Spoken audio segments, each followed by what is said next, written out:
बापरे, आली बाबा मी एकदाची घरी. आली आता एकदाची घरी. किती बोरून राहिलं तर तिथे. बाप रे बाप, किती गर्दी, किती काय. मला आता आवडतच नाही. मला तर एकटं राहायला आवडते. खरंच मला आवडतच नाही गर्दीमध्ये राहायला. किती चू चू चू चू, किती बळबळ बळबळ. एकदम मला असं डोकं दुखून राहिलं होतं माझं खूपच. किती बळबळ आणि किती काय विनाकारांच्या गोष्टी गप्पा. माझ्या मम्मीला काय आवडते काय माहिती तर. मस्त करमते करून राहिली ती. मला अजिबात आवडत नाही.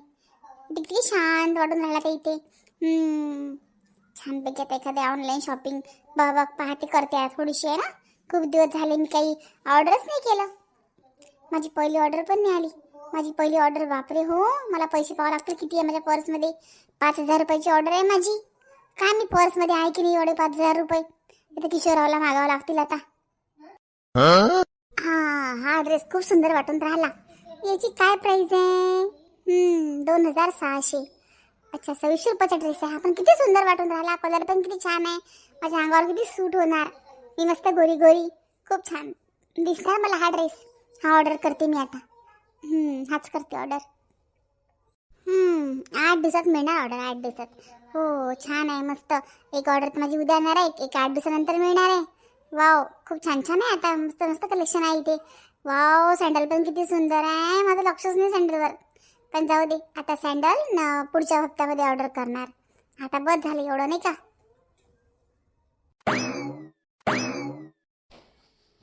तेजस्विनी आले पण का तुम्ही. आज तर खूपच लवकर आले. हो ग, आज थोडं डोकं दुखत होतं माझं म्हणून लवकरच आलो मी. पटकन काहीतरी चांगला स्वयंपाक बनव बरं. पहिले एक काम कर, पहिले छान मस्त कडक कडक चहा बनव चांगला अद्रक टाकून. आणि नंतर छानपैकी मस्त स्वयंपाक बनव बरं चांगला गरम गरम. चांगला जेव तुम्ही पोट भरून. बाई ग माझं एवढं जीवर आलं स्वयंपाक करणं. काय ग आता तिथे इतकं करावं लागलं. आता तर आली मी इथे पण परत तेच. मी मस्त प्लॅन केला होता. मस्त म्हटलं आज कुठे बाहेर जेवायला जाऊ. आणि आल्या मला म्हणतात चांगला स्वयंपाक बनव. परत किचनमध्ये मग खूप जीवार येऊन राहिलं. काय करू म्हणू का यांना. यांचं डोकं दुखून राहिलं नाहीच म्हणतील. म्हणून पाहते काय म्हणतात. काय झालं ग. बनव ना पटकन चहा बनव स्वयंपाक बनव ना पटकन. डोकं दुखून राहिलं माझं. अहो मी म्हटलं जसं म्हटलं हे बघा आधी कसं मी ते ऑनलाईन शॉपिंग केली ना. म्हणजे मी साडी टाकली होती आणि आता ड्रेस टाकला. तर थोडंफार पैसे देसाल बरं. मला कमी पडतील. माझ्याकडे एवढे पैसे नाही आहेत. अगं तुला आम्ही आता तर मागच्या महिन्यात एवढे पैसे दिले. 10,000 रुपये तू खर्च पण केले. तेजस्विनी मला फक्त नोकरी आहे. आणि मला बाकी इतर कामं पण असतात. रूम भाडं देणं, किराणा भरणं घरात, जाण्या येण्याचा खर्च, बरेच खर्च आहे माझ्या मागे. Petrol, mobile. आणि तू एवढा खर्च करते तेजस्विनी. तुला माहिती आहे लग्न झाल्यापासून मी घरी 1 रुपया पण दिला नाही आई बाबाला. आधी मी अर्धा पगार त्यांना देत होतो. आता मी काहीच देऊ शकून नाही राहिलो. थोडंसं खर्चावर तू आळा घाल. एवढा खर्च नको करू. अरे म्हणजे तुम्ही फसवलं का आम्हाला. लग्न वेळेस तुम्ही मोठे सांगत होते खूप मोठा पगार आहे, खूप मोठी नोकरी आहे आणि तेवढ्यातच थकले. हे बघा मी खूप लाडात वागलेली मुलगी आहे. मी माझ्या आई वडिलांची एकुलती एक मुलगी आहे. माझ्या पप्पांनी मला कोणाच गोष्टीत मना नाही केलं. जसं मी म्हटलं ना तसं चालत होतं माझ्या घरी. मी जसे मला ड्रेसेस किती महागीचे होते. किती छान छान माझे पप्पा मला खायला आणत होते. आणि एवढ्या श्रीमंत घरची मुलगी करण्या पहिले विचार करायचा होता तुम्ही. माहिती होतं तुम्हाला ऐकून ते काही लाडात वागलेली आहे. एखाद्या गरीबाची पाहायची असती जी ऍडजस्ट करू शकते तुमच्या पगारामध्ये. माझ्याच्याने ऍडजस्टमेंट होत नाही. ऍडजस्टमेंट हा शब्दच नाही आहे माझ्या डिक्शनरीमध्ये. समजलं का तुम्हाला. आणि तसं पण मला स्वयंपाक नाही करायचा आहे घरी. कुठेतरी बाहेर जाऊन खाऊ आपण. मला बाहेरचं खायची सवय आहे बरं. आता किती दिवस झाले घरी होतो तर घरचं खाऊन खाऊन बोर झाली मी. तुम्हाला आधीच म्हटलं होतं की माझ्या सवयी खूप स्टँडर्ड आणि हाय स्टँडर्ड आहेत. तुम्ही आधी विचार का बरं नाही केला. तुम्ही तर म्हणे मला खूप मोठा पगार आहे, असं आहे तसं आहे. आणि आता म्हणून राहिले की ऍडजस्ट कर. ऍडजस्ट माझ्याच्याने होत नाही. तेजस्विनी तुला मी एकदमही ऍडजस्ट करायला सांगून नाही राहिलो. थोडं तरी हिताचा विचार करायला पाहिजे की आपल्या नवऱ्याचं हित आपल्याला समजायला पाहिजे. तू आता एक हाऊसवाईफ झाली, गृहिणी झाली, एक तू आता घरातली बाई झाली. आधी होती तुझ्या पप्पाची मुलगी होती तू. मुलींना काही एवढं टेन्शन नसते. पण आता तू एक बाई झाली. तुला समजायला पाहिजे ना कसं वागावं घरात कसं नाही. मी पाहून राहिलो तुझी वागणूक किती बदलली. बदलली मी अशीच आहे. मी आधीपासून अशीच वागते. मग का बरं नाटकं केली. तू लग्न झालं त्यावेळेस चांगलं वागायचे. लग्न झालं त्यावेळेस सगळ्यांसोबत तू खूप चांगली प्रेमाने वागत होती. तू आम्हाला मला सांगत होती एवढा खर्च करू नका किशोरजी, असं नका करू. आणि स्वतःच खर्च करायला लागली. हे पहा किशोरजी, हे एवढे शौक आहेच माझे. मला नवीन नवीन ड्रेस घालायला आवडतात, खूप सारी शॉपिंग करायला आवडते, कुठं कुठं फिरायला आवडते. तुम्ही काय नेणार मला फिरायला? लग्न झाल्यापासून तुम्ही मला कुठेतरी नेलं का फिरायला? तुमची अवकातच काय आहे फिरायला जायची? हे पाहिजे तेजस्विनी, तू खूप जास्त बोलून राहिली. हा, तुला अधिकार नाही आहे माझी अवकात काढायचा. अधिकार सर्वच आहे मला. ही बायको आहे तुमची, समजलं ना? बायकोला सर्व अधिकार असते. तुमच्या अर्ध्या प्रॉपर्टीवर सर्वच्या माझा आधी अर्धा हिस्सा आहे, माहित आहे ना तुम्हाला? लग्न केलं म्हटलं मी तुमच्यासोबत पळून नाही आली. मला नका शिकवू तुम्ही काय अधिकार आहे काय नाही ते. हो हो, बरोबर आहे तुझं, बरोबर आहे ना तुझं, बरोबर आहे. तू लग्न केलं माझ्यासोबत, तू बायको आहे माझी. तुझं कर्तव्य आहे माझ्या सुखादुःखात माझी साथ द्यायला. तू साथ द्यायला पाहिजे माझ्या सुखादुःखात. तू तर तुझे शोक वाढून राहिली, खर्च वाढून राहिली घरात. हे कशी बायको, ती फक्त सुखात साथ देते आणि दुःखात देत नाही? अरे पण ते ते म्हणजे मला एवढं कोणतं तुमचं दुःख आलं का काय? मी फक्त तुम्हाला पैसेच मागितले थोडेफार आणि जेवायला जाऊ म्हटलं. तर एवढं कशाला तुम्ही मला एवढं कशाला मला महाभारत सांगून राहिले असं तसं तसं? फक्त जेवायला चला म्हटलं ना मी तुम्हाला. कुठे फिरायला चला म्हटलं का? चला जेवायला. अगं पण माझं डोकं दुखून राहिलं तेजस्विनी, डोकं दुखून राहिलं माझं आज. जाऊ ना उद्या, उद्या संडे आहे तसं पण उद्या जाऊ. काय कधी तर हो म्हणत जा.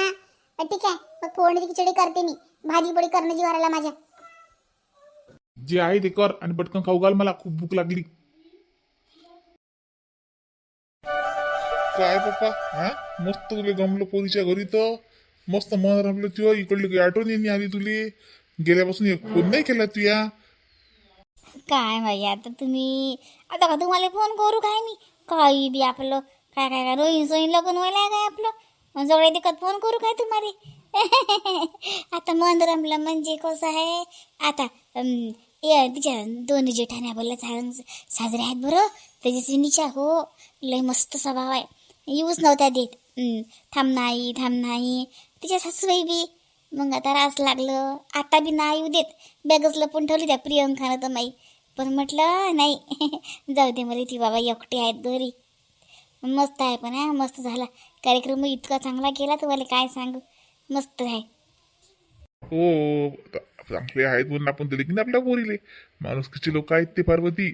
पैशावाले तर आहेतच आहे, पण माणुसकीचे आहेत, वळणबाज आहेत, संस्कारी आहेत. पैसा सगळ्याच्या घरी असते, पण संस्कार माणुसकी हे नाही भेटत बरं. हे विकत पैसा देऊन नाही भेटत. हे आपल्या अंगचे गुण. आपण नशीबवान की आपल्या पोरीला एवढं चांगलं घर भेटलं. चांगलं आहे, चांगलं आहे. हो. पण बाबा मला काय वाटते आता, जसं म्हटलं आता तिच्यासाठी मी लाडू करून पाठवून राहील दिवाळ्याचे, तर म्हटलं जरासे शिल्लकच पाठवतो. ते छाय खाईन, प्रियंका खाईन. आता त्यांनी मला आईसारखं प्रेम दिलं तर मला त्याला बोलसारखं प्रेम नाही द्यायला घेईन काय? तर म्हटलं आता कसं 7वा महिना आहे तिले, ताकदचे लाडू करून पाठवतो तिला जराशे. खारीक बदामचे, काजू बदाम खारीक सगळं सामान मला आणून द्या. तूप चांगले 2-3 किलोचे लाडू करून पाठवतो तिच्या घरी. खातीन मग सगळेजण. असं म्हण नाही माया नाही काय? सामान आणून द्या मग मध्ये. लाडू कर ना मग, कर कर आपल्या खर्चासाठी करतो चांगली. मी तुम्हाला चांगले 11-12 किलोचे लाडू करू. हा लय मोठे कर अगय बघय. हो बाई, एवढे लाडू असतात का 11-12 किलोचे? काही बी आपलं. नाही तर काय, त्याच्या घरी काय 1 किलो लाडू देतं का तू? हा, त्याच्या घरी कमीत कमी 4-5 किलो लाडू दे. आणि आपल्या घरी कर 1-1.5 किलोचे, 5-6 किलोचे कर. बरं करतो मग. मला सामान आणून द्या. हो, मला तू सामानाची यादी तयार करून दे. हा, मी तुला आणून देतो. तूप आपल्या घरचंच आहे म्हणा. कमी पडीन तर आणतो तूपही. पडेन कमी पडेन तूप. कारण की मी काढलं होतं की नाही ते तेवढंच आहे. आता अजून आहे मलाही जमा होईल, पण ते काढायचं राहिलं तर ते काही काढत नाही आता. म्हणजे कसं अजून मलाही जमा झाली की मग काढीन. मला इकतच तूप आणून दे. हो हो, कर कर. मी जातो मग लाडू घेऊन. हो, तुम्हाला मला एक प्रश्न विचारायचा आहे. फक्त त्याचं उत्तर खरं खरं देसाल ना? म्हणजे खोटं नाही बोलायचं माझ्यासोबत. खरं काय ते सांगायचं मला. काय विचारायचं आहे तुला? विचार ना, विचार विचार. मी आजपर्यंत कधी खोटं बोललो का तुझ्यासोबत? खोटं बोलायचं नाही म्हणतो मी, कधीच खोटं बोलत नाही तुझ्यासोबत. विचार काय विचारायचं आहे तर. कधी खोटं नाही बोलले तुम्ही, पण तुम्ही आता यावेळेस खोटं बोलले माझ्यासोबत. मला सांगितलं पण नाही. मला सांगितलं नाही. माझ्या आईच्या घरी गेले, आईला एवढे मोठे कपडे घेऊन दिले. सर्व खर्च तुम्हीच केला. तुम्हीच केला ना सर्व खर्च. तुम्हीच कपडे घेऊन दिले होते ना आईला माझ्या. अरे, मामीजीला म्हटलं तर सांगू नका. मामीजीने दिलं वाटते सांगून. मामीजी मोठ्या ती गोष्ट नाही राहत. नाही नाही, तुला कोणी सांगितलं हे असं काही पण? मी कशाला, हा मी तुझ्या आईच्या घरी गेलो होतो, पण मी कशाला तुझ्या आईला कपडे घेऊन देऊ? मला काय पडलं?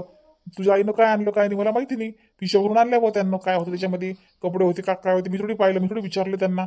मी एवढं कशाला त्यांच्यासोबत बोलू, काय घेतलं काय नाही घेतलं? काही पण आपलं तुला कोणी सांगितलं? मनानच लावते का? कोणा सांगितलं म्हणे? खोटं बोलत नाही म्हणे. घ्या आपल्या बाळाची चप्पल. छाया, पागल झाली का तू? एवढ्याशा गोष्टीसाठी मला चप्पल घ्यायला लावून राहिली. काही पण आपलं करत राहतं, त्याच्यानंतर असं कधी म्हणायचं नाही काय? आणि काय क्षुल्लक गोष्टीवरून मला हे करून ब्लॅकमेल करून राहिली. मला नाही माहित काय आहे, काय नाही तर. मग का बरं खोटं सांगता? एवढं मोठं मन ठेवता, एवढं चांगले काम करता, एवढं चांगलं जवाई बनता, एवढा चांगला मुलगा बनता, आणि असं का बरं लपून ठेवता? तुम्ही चांगलंच केलं ना. खरंच तुम्ही माझ्या आईला कपडे घेऊन दिले, एवढं मोठं काम केलं. आईला पण सांगितलं नव्हतं मला, पण मी ओळखलं.